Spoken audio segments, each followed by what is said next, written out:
contra las banderías de los nobles y contra las incursiones moras. Úbeda permaneció, pues, fiel a la regente y el rey. Es así que al año siguiente el concejo de la ciudad marcha junto al maestre de Calatrava, Roy Pérez de Ponce, a enfrentarse contra una correría de moros que habían puesto cerco a Jaén. Los granadinos, al mando de su rey Mohamed, habían reunido un poderoso ejército y habían derrotado al infante don Enrique, tío de Fernando y gobernador del reino en las inmediaciones de Arjona, tras lo cual se fueron hacia Jaén arrasando cuanto podían en su camino. La defensa de la ciudad fue desesperada.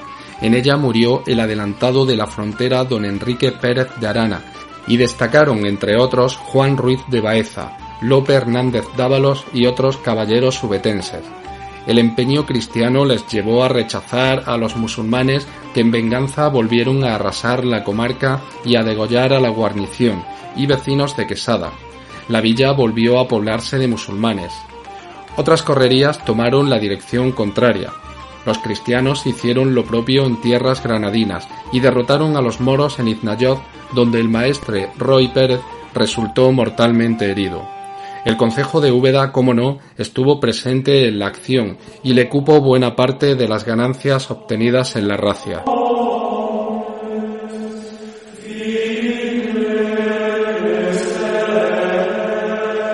Fernando IV fue declarado mayor de edad en 1301. El reino estaba en ebullición permanente. Las luchas con la nobleza eran constantes y a pesar de ello, el rey organiza unos años después una gran expedición para recuperar la plaza de Algeciras. Para ello solicita al Papa la bula de cruzada y el tercio de las rentas eclesiásticas por espacio de 3 años para financiar la empresa. El pontífice accede y en las Cortes de Madrid de 1308 se votan y se aprueban los subsidios. Se reúne un poderoso ejército y entre sus filas ondeará el pendón del concejo de Úbeda y los demás de la provincia. El rey de Granada marchó al socorro de la ciudad, pero furiosos temporales se lo impidieron. El castellano pone sitio a Algeciras y destaca fuerzas para tomar Gibraltar, que es conquistada. Mientras tanto se produjo la deserción del infante don Juan de Castilla el de Tarifa y de don Juan Manuel a cuenta de unas soldadas que el rey les debía y que se negaba a pagarles. Junto a ellos marcharon otros 500 caballeros, quedando el asedio de Algeciras muy debilitado. Tanto es así que poco después el propio Fernando tiene que levantar el sitio en medio de incontables dificultades.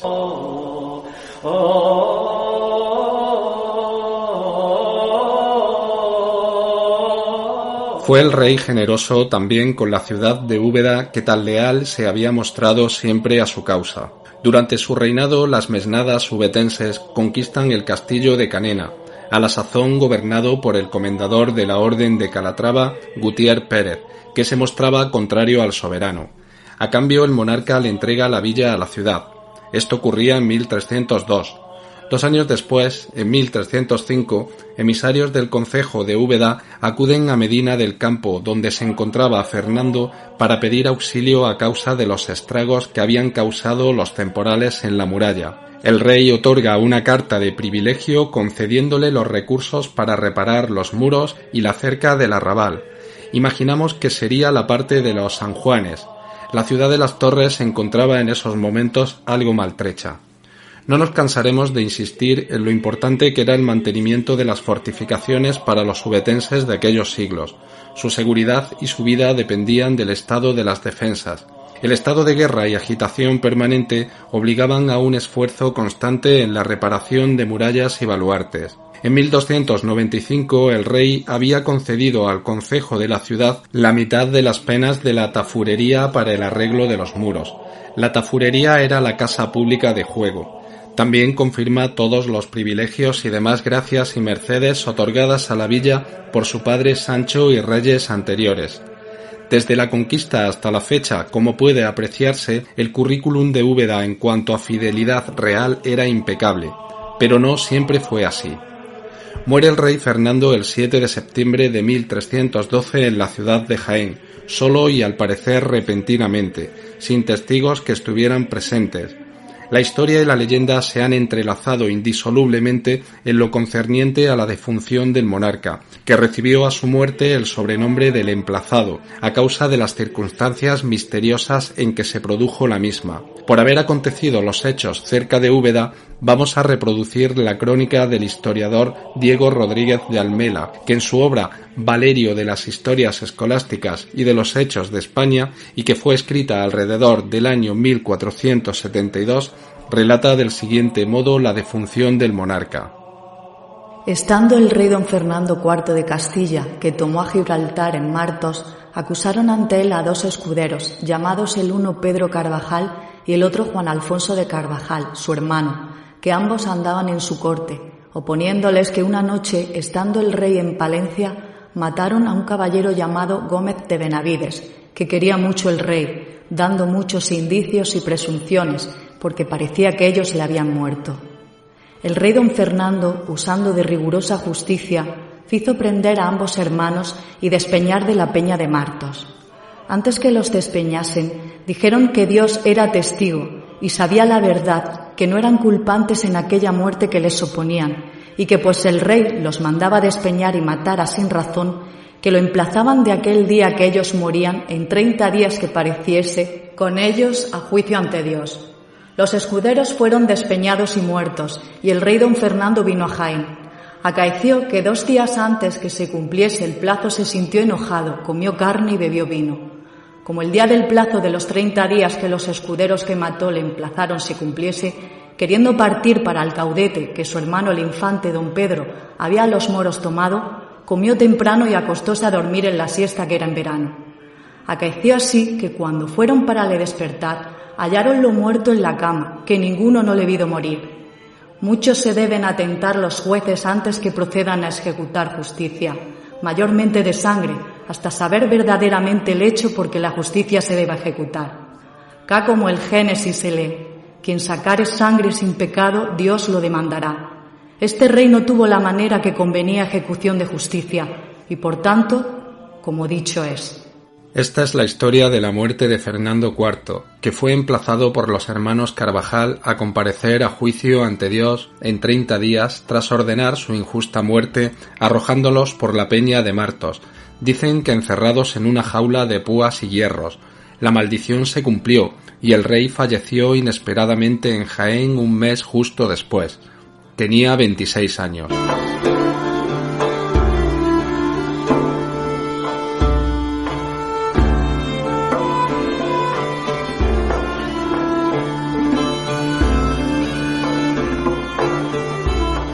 Descansemos un poco de dramas, batallas, fechas, reyes y dejemos vagar la imaginación. Cojamos nuestra máquina del tiempo y crucemos la puerta del baño para internarnos en esa Úbeda cristiana y medieval de los siglos XIII y principios del XIV. A falta de planos, dibujos o descripciones, tendremos que realizar un esfuerzo mental para intentar aproximarnos a la realidad de sus calles, sus plazas, sus iglesias y sus murallas, y por supuesto sus gentes, los ubetenses de entonces. Nuestra mirada del siglo XXI apenas reconocería esa Úbeda de hace 800 años. Podríamos subir por el arroyo de Santa María ceñidos a la muralla y pasar por la puerta de los Zapateros que conecta con la ciudadela del Alcázar. Si la atravesáramos y subiéramos la empinada cuesta, es posible que accediéramos a la Judería, que por estas fechas ya habría sido trasladada allí. Veríamos labrado en los dinteles de las puertas la estrella de David, a los hombres ataviados con sus típicos caftanes y la quipá o gorro judío, la chiquillería correteando por la plaza y las mujeres viniendo de la fuente de la Saludeja o la del abrevadero de la Puerta de Granada con cántaros de agua sobre sus cabezas. En algún punto se situaría la sinagoga que imaginamos humilde, como las gentes que deambulan a nuestro alrededor. Pasada la Judería, saldríamos a la calle principal, hoy calle Alcázar, donde nos encontraríamos a un lado y al otro robustos palacetes y caserones de piedra, algunos de factura árabe, otros de nueva planta, muy sobrios, casi adustos, como el rostro de los caballeros barbados que se cruzan con nosotros, a pie o a caballo, dependiendo de su condición hidalga o lacaya. resalta en la fachada de las mansiones el escudo labrado del linaje nobiliario correspondiente. Quién sabe si no divisaríamos en algún punto del recinto la forma sobria de una torre del homenaje con el emblema de Castilla y León flameando en su estandarte. Hay una sensación de poderío en el ambiente, de violencia callada, un silencio opresivo que emana autoridad, dominio y pujanza. Aquí todos los hombres van armados y de vez en cuando algún retén de guardia marcha hacia la muralla para dar el relevo a sus compañeros. Las esposas de los caballeros solo salen para ir a misa de Santa María ataviadas con elegantes vestidos y acompañadas por criadas que portan reclinatorios. Es aquí, en esta zona, donde se organizan las partidas para correr los campos del Moro, de donde salen los aristócratas y mesnaderos a caballo para unirse al resto de la milicia en la explanada exterior con la que lucharán contra el enemigo musulmán o cristiano, que en estos agitados tiempos nunca se sabe. Estos ubetenses, tanto los del Alcázar como la mayoría de la población de la ciudad, excepto los judíos y los musulmanes que aún quedan, son hijos o nietos de los repobladores que mandó el rey Fernando traer después de la conquista. Hay algunos que todavía están llegando atraídos por las ventajas del fuero de la villa. Son gentes del norte, castellanos o incluso vascos y navarros, puede que incluso de origen franco. Ya no hay tantos como en época árabe, cuando la ciudad tuvo que extender la muralla para acoger a los habitantes del arrabal, sobre todo en la lejana época del califato.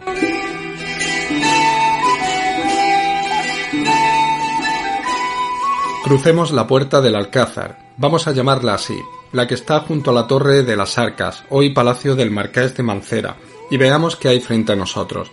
El espacio de la actual Plaza Vázquez de Molina no es más que un gran descampado con algunos árboles y unas cuantas casas por la parte oriental.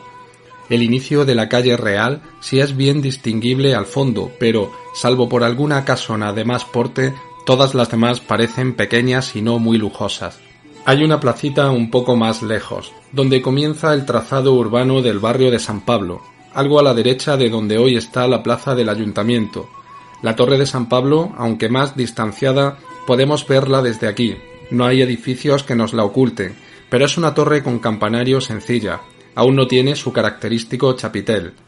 La plaza del mercado, a sus pies, está tapada por la línea de casas de la calle de la Cárcel, pero imaginamos que tendrá el clásico bullicio de cualquier plaza principal. Si nos situamos frente a la iglesia de Santa María, lo único que contemplaremos será el lienzo de muralla del Alcázar y un pequeño postigo a la derecha, junto a la torre campanario, recientemente abierto para dar acceso al templo sin tener que cruzar la puerta de la ciudadela. El edificio en sí se encuentra por detrás del muro. De hecho, la muralla forma parte de la propia iglesia. Su entrada principal sigue siendo la misma que la de la antigua mezquita, en la parte oriental, por donde hoy se encuentra la puerta de la Consolada. Posiblemente veamos andamios y ajetreo de operarios. Puede que nos llegue el ruido de los cinceles labrando la piedra que se convertirá en la bóveda ojival del claustro. La impresión general es de una sólida circunspección. La decoración es mínima, primando sobre todo el aspecto defensivo. Por la explanada vemos continuamente pasar campesinos arreando a las bestias o jinetes que la cruzan y se internan en las calles adyacentes levantando pequeñas nubes de polvo a su paso. Podría ser cualquier ciudad si no supiéramos dónde estamos. Apenas hay elementos reconocibles, prácticamente nada que nos recuerde a la Úbeda de donde venimos. Hasta el ladrido de los perros suena irreal.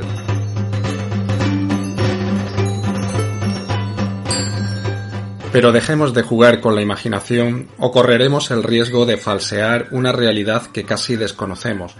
Nuestra clarividencia podría jugarnos una mala pasada si forzamos demasiado el ingenio. Es mejor esbozar que deformar, y a falta de evidencias quedémonos con lo probable, porque hablar de seguridades es en este tiempo una apuesta osada. Úbeda es una ciudad en transformación durante las décadas siguientes a la conquista. Su población se renueva casi por completo y el cambio de religión trae también un cambio de costumbres, de edificios, de actividades, de ritos y festividades. La urbe se cristianiza y surgen parroquias que organizan administrativamente los barrios. El trazado sinuoso árabe conservará en algunas callejuelas su anárquica disposición, pero en otras áreas se derribarán las antiguas casas para levantar nuevas construcciones, viviendas y palacetes.